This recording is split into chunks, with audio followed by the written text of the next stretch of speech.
అనంతమైన ఈ విశ్వానికి అధినాయకుడు శ్రీమన్నారాయణుడు, జగాలను ఆదేశించు జగన్నాథుడు, రంగస్థలాన్ని నడిపించు రంగనాథుడు ఆయనే. అలాంటి ఆ స్వామి దర్శనం కోసం దేవతలు సైతం నిరీక్షిస్తూ ఉంటారు. ఆ స్వామి సాక్షాత్కారం కోసం మహర్షులు తపస్సును ఆచరిస్తూ ఉంటారు. మహాభక్తులు ఆ స్వామి లీలా విశేషాలను కీర్తిస్తే మహారాజులు ఆ స్వామి పాదాలను ఆశ్రయిస్తూ వచ్చారు. అలాంటి ఆ స్వామి రంగనాథుడిగా కొలువైన కర్ణాటకలోని బిళిగిరి రంగన్న హిల్స్ ఈ వారం దివ్యక్షేత్రం.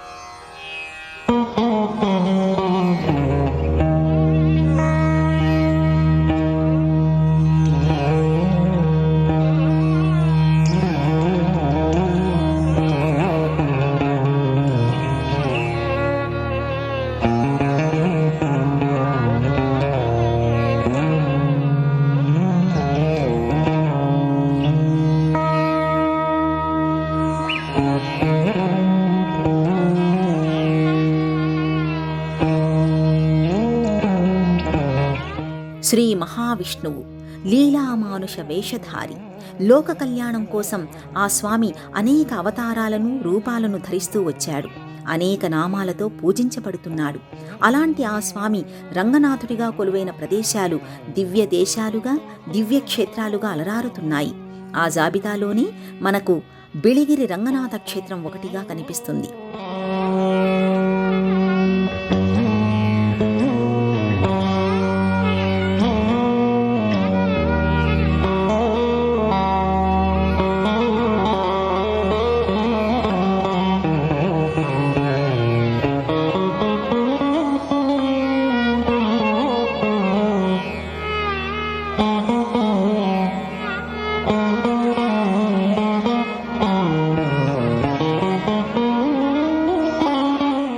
కర్ణాటక రాష్ట్రం చామరాజనగర్ జిల్లా పరిధిలోని ఈ క్షేత్రం తరతరాలుగా తన ప్రాచీన వైభవాన్ని చాటుతోంది. ప్రాచీనమైన ప్రసిద్ధి చెందిన రంగనాథస్వామి ఆలయాలను పరిశీలిస్తే అవి ఎక్కువగా కావేరీ నదీ తీరంతో ముడిపడినవిగా కనిపిస్తాయి. అలా కావేరీ నదీ తీరంలోని 3 ప్రసిద్ధ రంగనాథస్వామి ఆలయాలు ఆదిరంగ, మధ్యరంగ, అంత్యరంగ క్షేత్రాలుగా ఎంతో ప్రత్యేకతను, విశిష్టతను సంతరించుకొని కనిపిస్తాయి. వీటిలో ఆదిరంగ, మధ్యరంగ క్షేత్రాలు కర్ణాటకలో విలసిల్లుతుంటే అంత్యరంగ క్షేత్రంగా చెప్పుకునే శ్రీరంగం తమిళనాడులో విరాజిల్లుతోంది. కర్ణాటకలోని శ్రీరంగపట్నం ఆదిరంగ క్షేత్రంగా చెబుతారు. 108 దివ్య దేశాలలో ఒకటైన ఈ క్షేత్రంలో స్వామివారు శయన భంగిమలో దర్శనమిస్తూ ఉంటారు. ఇక్కడి శివసముద్రం మధ్యరంగ క్షేత్రంగా పిలువబడుతోంది. స్వామివారు నిండు యవ్వనంతో కనిపించే కారణంగా మోహనరంగ అని కూడా పిలుస్తూ ఉంటారు. ఇక తమిళనాడులోని శ్రీరంగం 108 దివ్య దేశాలలో ముందు వరుసలో కనిపిస్తుంది. ఇది అంత్యరంగ క్షేత్రంగానూ అలరారుతోంది. ఇలా ఆదిరంగ, మధ్యరంగ క్షేత్రాలతో వెలుగొందుతున్న ఈ కర్ణాటక నేలపై విరాజిల్లుతున్న మరో రంగనాథ స్వామి క్షేత్రమే బిళిగిరి శ్రీ రంగనాథ క్షేత్రం.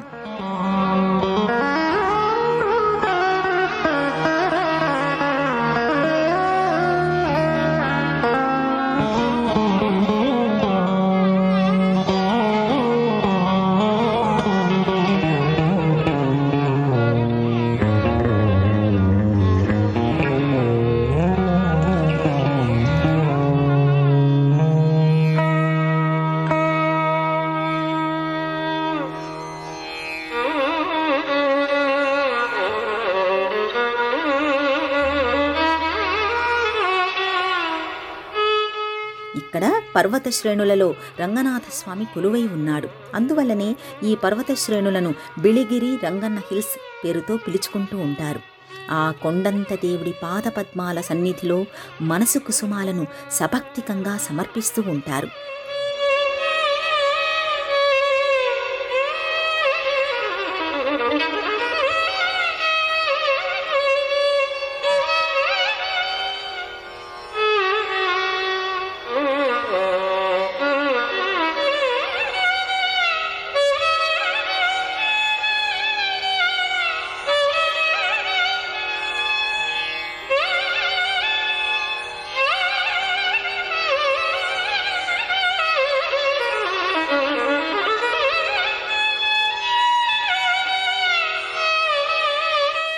బెళిగిరి రంగన్న హిల్స్ పచ్చని దుప్పటిని వెచ్చగా కప్పుకున్నట్టుగా కనిపిస్తూ ఉంటాయి. ఉదయం వేళలో మంచు తెరలు, మధ్యాహ్నం వేళలో మబ్బు తెరలు ఈ కొండలను తాకుతూ తరించిపోతుంటాయి. కొండ కోనలను తాకుతూ వచ్చిన చల్లటి గాలి రంగనాథుడి ఆలయాన్ని అలా అలా స్పర్శించి వెళుతూ ఉంటుంది. మనోహరమైన ఆ దృశ్యాన్ని చూసిన తరువాత స్వామివారిని ప్రకృతి ప్రియుడు అని ఎందుకు అంటారనేది మనకర్థమవుతుంది.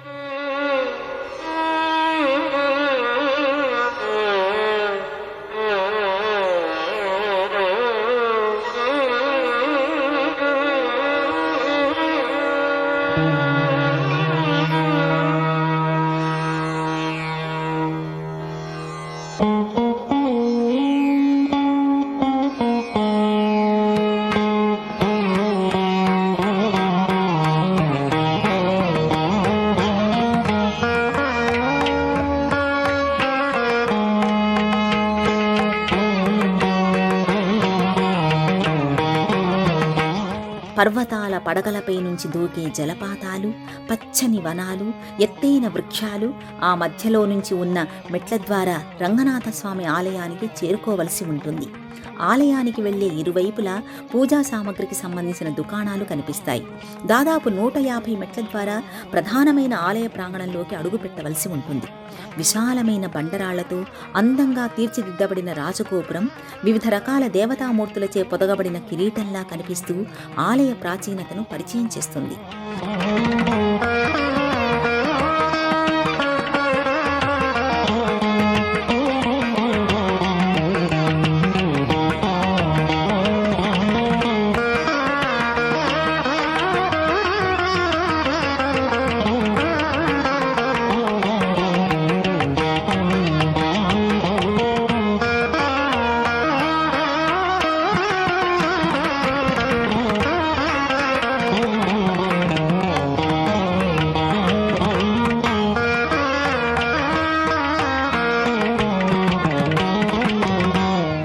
సువిశాలమైన ప్రదేశం, పొడవైన ప్రాకారాలు, ప్రదక్షిణ మార్గం కలిగిన ఈ క్షేత్రం నయన మనోహరంగా దర్శనమిస్తుంది.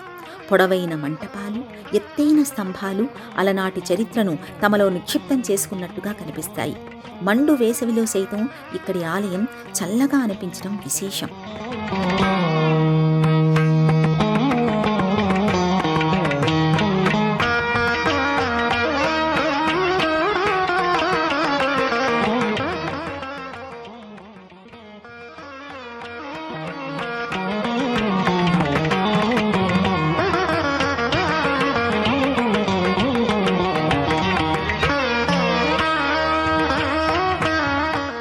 గర్భాలయంలోని నిలువెత్తు రంగనాథస్వామిని చూస్తే స్వామివారు ఎంతటి సౌందర్యవంతుడో మరింతటి మనోహరుడో అనే విషయం మనకు తెలుస్తుంది. ద్రావిడ నిర్మాణ శైలిలో ఈ ఆలయ నిర్మాణం జరిగింది. గోపురం మొదలు గర్భాలయ విమాన గోపురం వరకు గల అందమైన శిల్పకళ ఆకట్టుకుంటుంది. ఇక్కడి కళ్యాణి పుష్కరిణి ఎంతో పవిత్రమైనదిగా చెబుతారు. ప్రతి ఉదయం ఈ పుష్కరిణి నుంచి తీర్థపు బిందె తీసుకుని వచ్చిన తరువాతనే తలుపులు తెరవడం ఆచారంగా వస్తోంది. రంగనాథస్వామి ఇక్కడ ఆవిర్భవించడానికి కారణం ఏమిటనే విషయంపై దృష్టి పెడితే వశిష్ఠ మహర్షి పేరు వినిపిస్తుంది. పూర్వం ఇక్కడి ప్రదేశంలో వశిష్ఠ మహర్షి స్వామివారి కోసం తపస్సు చేశారట. అప్పుడు వశిష్ఠ మహర్షికి స్వామివారి సాక్షాత్కారం లభించింది. లోక కళ్యాణం కోసం ఈ ప్రదేశంలోనే కొలువై ఉండమని మహర్షి వేడుకోవడంతో స్వామివారు ఇక్కడే కొలువై ఉన్నారనే ఒక కథనం వినిపిస్తూ ఉంటుంది.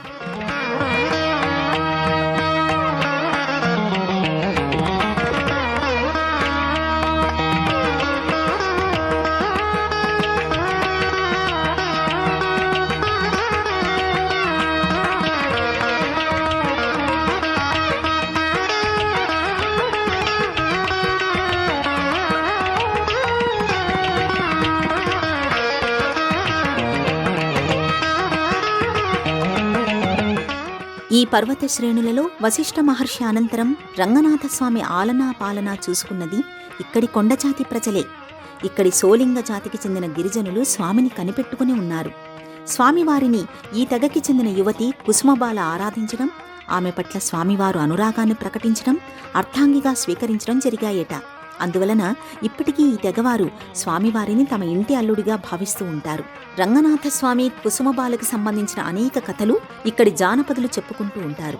వారి జానపద గీతాలలోనూ కుసుమపాలతో కూడిన స్వామివారి లీలా విశేషాలు వినిపిస్తాయి. ఈ క్షేత్రంలో స్వామివారికి సంబంధించిన విశేషమైన పర్వదినాలలో జరిగే ఉత్సవాలలో, ఊరేగింపులలో సోలింగ తెగవారు కుసుమబాల పుట్టింటి వారి తరపున పాల్గొంటారు. స్వామివారికి తమ వైపు నుంచి జరగవలసిన మర్యాదలు, లాంఛనాలు దక్కేలా చూస్తారు. ఇక ఈ క్షేత్రంతో స్థానిక గిరిజన తెగవారికి గల అనుబంధాన్ని తెలియచేసే ఆచారం ఒకటి ఆశ్చర్యపరుస్తూ ఉంటుంది. ప్రతి 2 ఏళ్లకొకసారి ఈ తెగకి చెందిన ఒక కుటుంబం నుంచి స్వామివారికి పాదరక్షలు సమర్పించబడతాయి. తమ పూర్వీకులు స్వామివారి పాదాలను కొలిచి పాదరక్షలు తయారు చేశారని వారు విశ్వసిస్తారు. అదే సైజు పాదరక్షలను తరతరాలుగా సమర్పిస్తూ ఉండడం ఒక ఆనవాయితీగా మారింది. సాధారణంగా వాడకుండా ఉన్న పాదరక్షలు అరిగిపోవడం అంటూ ఉండదు. కానీ ఇక్కడి పాదరక్షలు ఎప్పటికప్పుడు అరిగిపోతూ ఉంటాయి. అందువలన రాత్రి వేళల్లో రంగనాథుడు అమ్మవారితో కలిసి ఇక్కడి కొండలపై విహరిస్తాడని, అందువలనే పాదరక్షలు అరిగిపోతూ ఉంటాయని చెబుతూ ఉంటారు. ఈ కారణంగానే 2 ఏళ్లకొకసారి కొత్త పాదరక్షలను సమర్పిస్తూ ఉంటారు. ఆ పాదరక్షలను కూడా భక్తులు దర్శించుకోవచ్చు.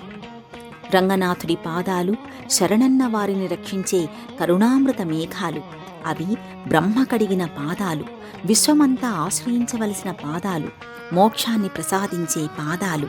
ఏ పాదాలు స్పర్శించడం వలన పుణ్యతీర్థాలు, క్షేత్రాలు ఏర్పడ్డాయో ఆ పాదాలు ధరించిన పాదరక్షలు ఇక్కడ కనిపిస్తూ ఉంటాయి. ఆ పాదరక్షలను శిరస్సుతో తాకడానికి భక్తులు ఆరాటపడుతూ ఉంటారు. ఆ పాదరక్షలను శిరస్సున పెట్టుకుని తమ జన్మ ధన్యమయ్యిందనే అనుభూతిని పొందుతూ ఉంటారు.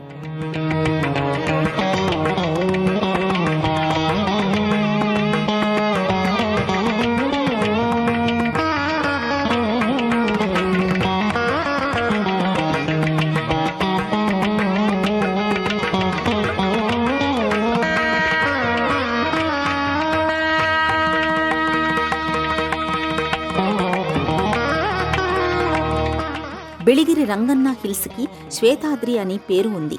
ఇక్కడి కొండ తెల్లని రాయితో కూడుకొని ఉండటం వలన ఈ పేరు వచ్చిందని చెబుతారు. పూర్వం ఇక్కడ సంపెంగ వనాలు ఎక్కువగా ఉండేవట. ఇప్పటికీ కూడా సంపెంగ వృక్షాలు ఎక్కువగానే కనిపిస్తూ ఉంటాయి. అందువలన దీనికి చంపకారణ్యం అనే పేరు కూడా ఉంది. అలాంటి ఈ ప్రదేశంలో స్వామివారికి హొయసలరాజు విష్ణువర్ధనుడు 1667లో ఆలయాన్ని నిర్మించినట్టుగా చరిత్ర చెబుతోంది.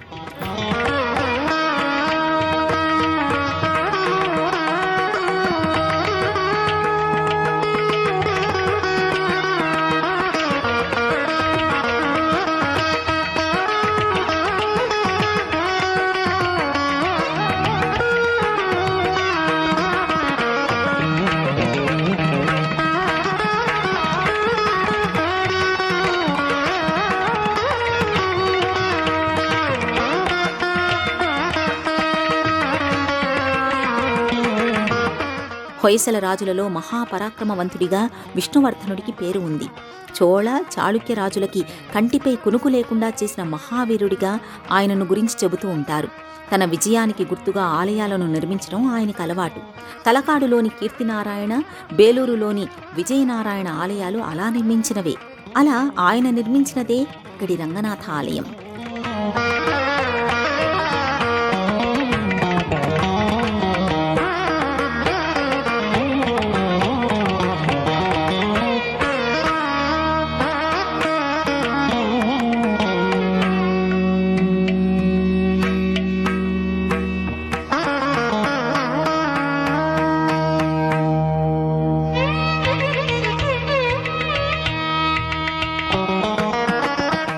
సాధారణంగా రంగనాథ స్వామివారి ఆలయాలలో గర్భాలయంలోని స్వామివారు శయన భంగిమలో దర్శనమిస్తూ ఉంటారు. కానీ అందుకు భిన్నంగా ఇక్కడి క్షేత్రంలో స్వామివారు స్థానకమూర్తిగా కనిపిస్తూ తిరుమల వెంకటేశుడి రూపాన్ని కల్పిస్తూ ఉంటారు.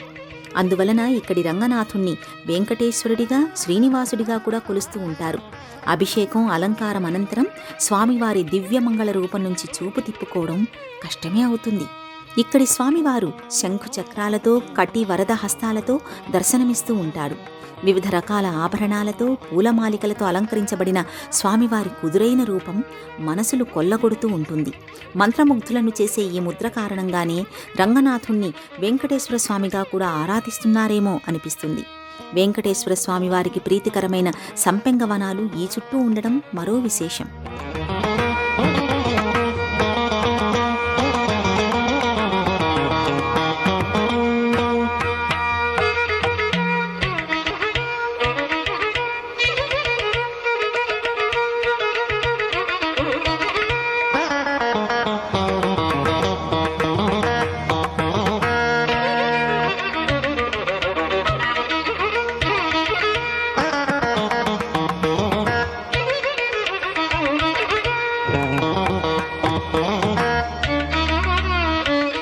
రామాయణ కాలంలో సీతాన్వేషణ సమయంలో రామలక్ష్మణులు అనేక ప్రదేశాల మీదుగా ప్రయాణించారు.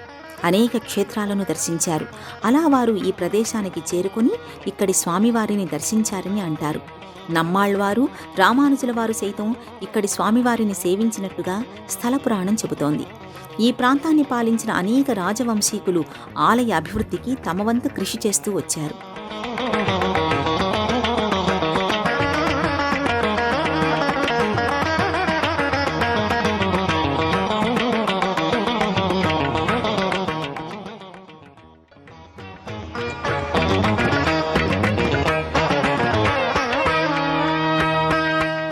ఇదే ప్రాంగణంలో రంగనాయకి అమ్మవారు కూడా పూజాభిషేకాలు అందుకుంటూ ఉంటుంది. అలాగే ప్రత్యేకమైన మందిరంలో లక్ష్మీదేవి దర్శనమిస్తూ ఉంటుంది. ఆలయానికి అత్యంత సమీపంలోనే గంగాధరేశ్వరుడు, హనుమంతుడు, గజేంద్రస్వామి ఆలయాలు కనిపిస్తాయి. ఈ క్షేత్ర దర్శనం వలన సమస్త దోషాలు, పాపాలు, వ్యాధులు, బాధలు తొలగిపోయి ఆయురారోగ్యాలు, సుఖ సంతోషాలు కలుగుతాయనేది భక్తుల విశ్వాసం. బెళిగిరి రంగన్న హిల్స్ను దర్శించుకునే భక్తుల సంఖ్య మాత్రమే కాదు, పర్యాటకుల సంఖ్య కూడా ఎక్కువగానే ఉంటుంది.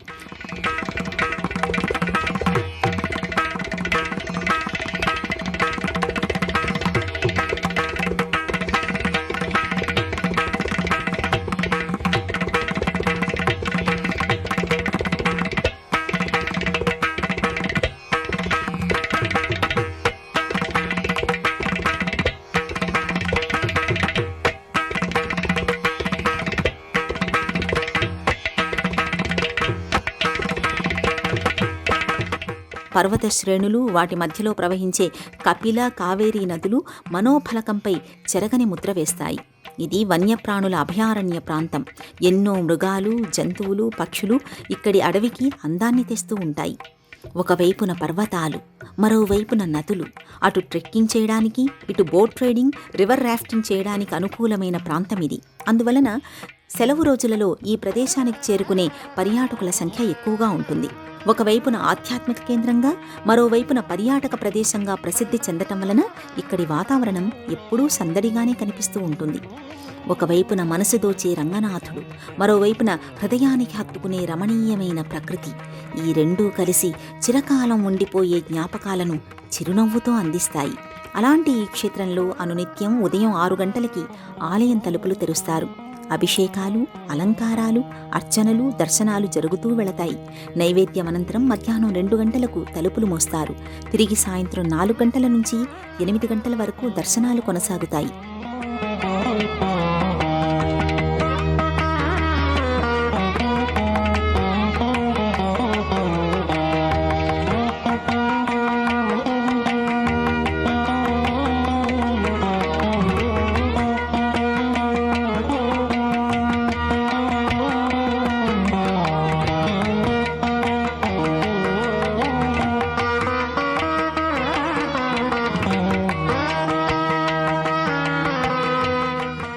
సంక్రాంతి, వైకుంఠ ఏకాదశి, ఉగాది, ధనుర్మాసంలలో ప్రత్యేకమైన పూజలు, విశేషమైన సేవలను నిర్వహిస్తారు.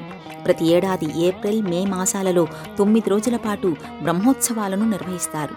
స్వామివారు ఒక్కో రోజు ఒక్కో వాహనంపై ఊరేగుతూ కనువిందు చేస్తారు. ముఖ్యంగా గరుడ వాహనంపై జరిగే ఊరేగింపులో కొండజాతి ప్రజలు ఎక్కువగా పాల్గొంటారు. తాము తెచ్చిన ప్రత్యేకమైన నైవేద్యాలను స్వామికి సమర్పించి సంతోషపడతారు. ఆహ్లాదాన్ని కుంచగా చేసుకుని ప్రకృతి గీసిన అనుభూతి చిత్రం.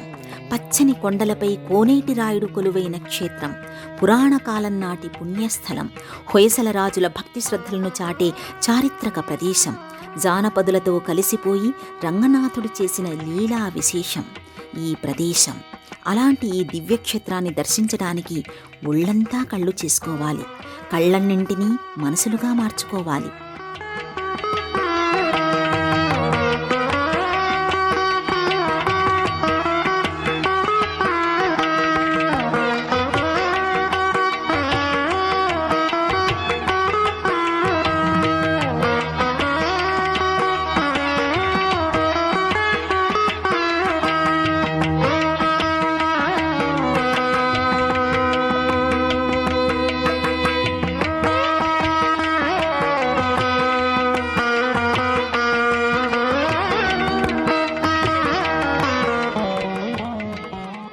కర్ణాటకలోని చామరాజనగర్కి దేశంలోని అన్ని ప్రధానమైన నగరాల నుంచి రోడ్డు, రైలు, వాయు మార్గాలు ఉన్నాయి.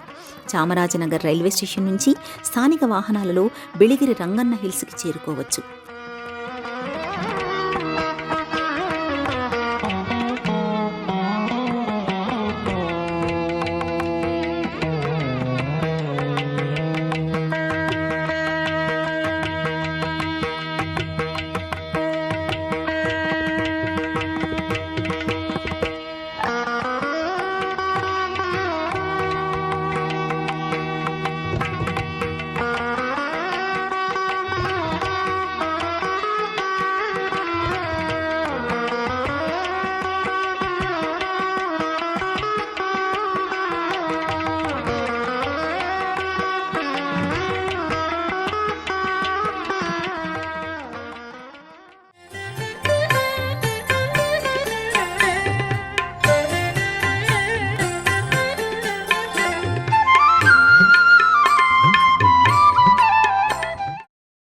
ఈ కార్యక్రమాన్ని తిరిగి చూడాలనుకుంటే www.youtube.com/ETV Life Spiritual లో చూడవచ్చు.